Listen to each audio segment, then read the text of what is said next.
I'm Saul Gomez, and I'm part of the Monroe Community College Drone Design team. This is my second year on the team and my second year in college. On the flight line, I will be the captain of the mission. Throughout the year, I delegated tasks and oversaw the development of the drone. Hi, my name is Fletcher Heath. I am the mechanical team lead of the MCC Drone Design team.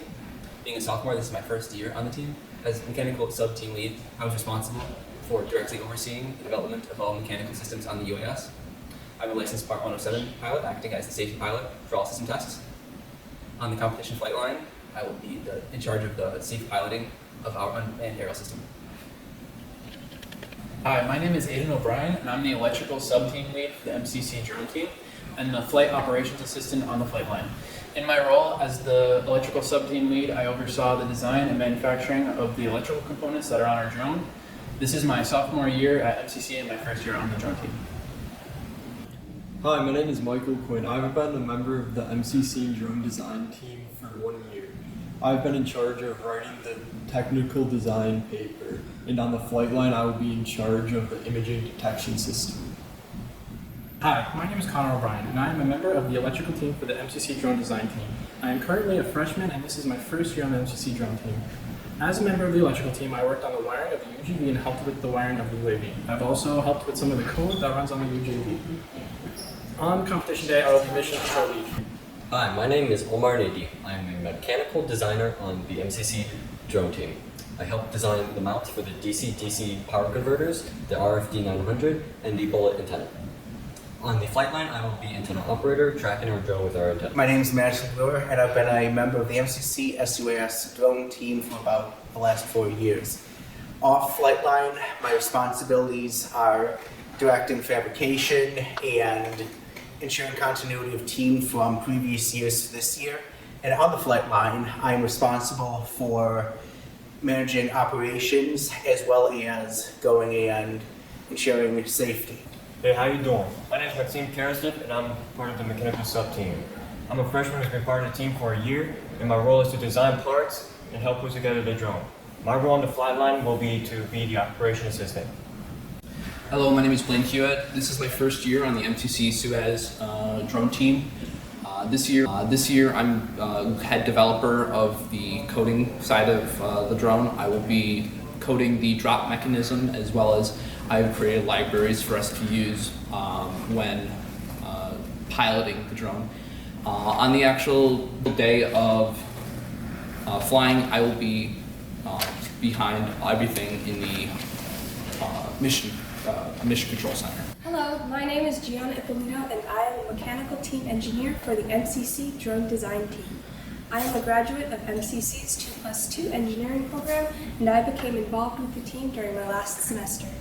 As a mechanical team engineer, I was responsible for designing the damping plate and attachment mechanism for the gimbal, and helped design the mount for the LiDAR on the UAS. My role on the flight line is mission control.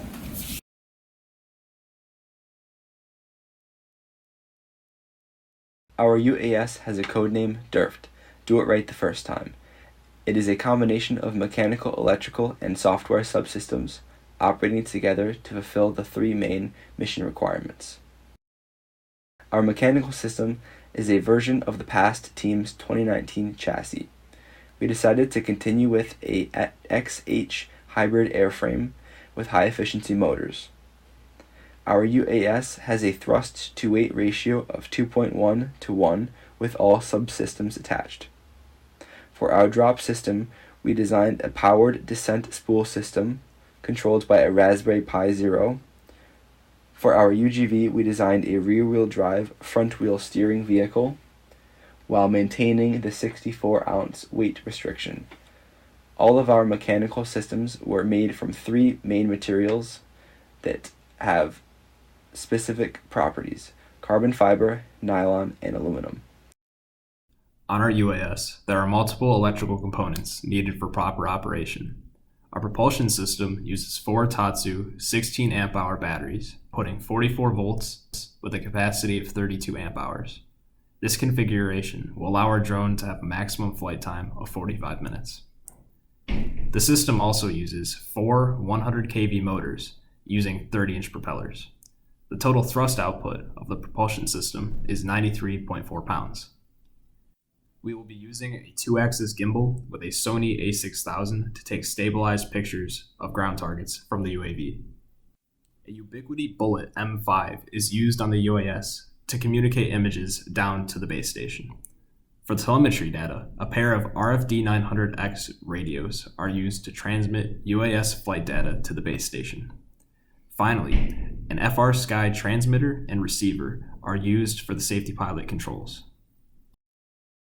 For mapping, we will be relaying the images through the Ubiquiti M5 Bullet and feeding the images through WebODM to generate a stitched orthomosaic map. Using the same images received by the Ubiquiti Bullet, we will be uploading them to our custom spotter software, which will identify potential objects and allow us to classify the images. The obstacle avoidance system uses a ray tracing method processed by an onboard computer to accurately and efficiently plan an avoidance path around obstacles. Additionally, users can manually manipulate the flight path if needed before flight. This year, we will be attempting all tasks, prioritizing autonomous flight, obstacle avoidance, and air delivery. We are confident to avoiding 80% of the obstacles and 90% on our air delivery system. Our goal is to locate 15 of the 20 items and turn in a 6 out of 10 map. We are confident on our system to perform. To test the performance of the systems on our UAS, our team conducted strength tests and stress simulations on all structural components. Furthermore, all communication systems were range tested to ensure proper operation at long distances. Before being implemented on our UAS, all software systems were code tested and then tested using our prototype drone. This allowed for debugging before implementation on our main system. Before implementation, all physical systems are prototyped and tested to ensure functionality. Once the system was airborne, our team used the auto-tune feature in Mission Planner to PID tune the autopilot. After the tuning process was complete, several manual speed tests were conducted to determine if our calculations for optimal flying speed matched with actual data. From these tests and our calculations, we determined that the optimal flying speed for autonomous flight was 21 miles per hour. We tested on the DIRFT platform. 40 autonomous missions were attempted, and 10 being air delivery drops, 24 being waypoint captures, and 6 being waypoint specific. This resulted in 255 waypoints being flown, 245 waypoints captured, and an average accuracy of 5.3 feet. For each of the 6 obstacle avoidance specific missions that were conducted, each mission contained 2 obstacles. Additionally, the full mission tests included 4 obstacles each. The total number of obstacles tested against was 36, and our UAS had an avoidance success rate of 77.7%. For our air delivery system, we broke our testing down into 3 phases: drop tests, driving tests, and full payload delivery tests. We first conducted 10 static drops from 60 feet to test the survivability of our payload. Out of the 10 drops, our payload survived all of the landings. We then conducted 10 autonomous driving tests to ensure the accurate waypoint capture of our UGV. Out of the tests, we successfully reached the final destination 9 times with an average distance from the destination of 4 feet. Finally, we conducted 6 full payload delivery missions. Out of the 6, we were able to land the payload with full success and were able to drive to the target destination 5 times. For each of the full mission tests, our payload landed within 10 feet of the drop location. We feel that the tests conducted accurately model the competition conditions and are confident with our air delivery system. Our team has tested the full system 6 separate times. Each test was identical, however, the flight boundary and spottable items were scrambled each time. A mission had 20 waypoints, 1 air delivery, 4 virtual obstacles, 5 ground targets, and an area to map. The 6 flights that were performed by our team were broken down into 7 subcategories to evaluate itemized success. Our first test mission had a calculated success percentage of 66.5, compared to the final test mission, which had a rating of 85.59%.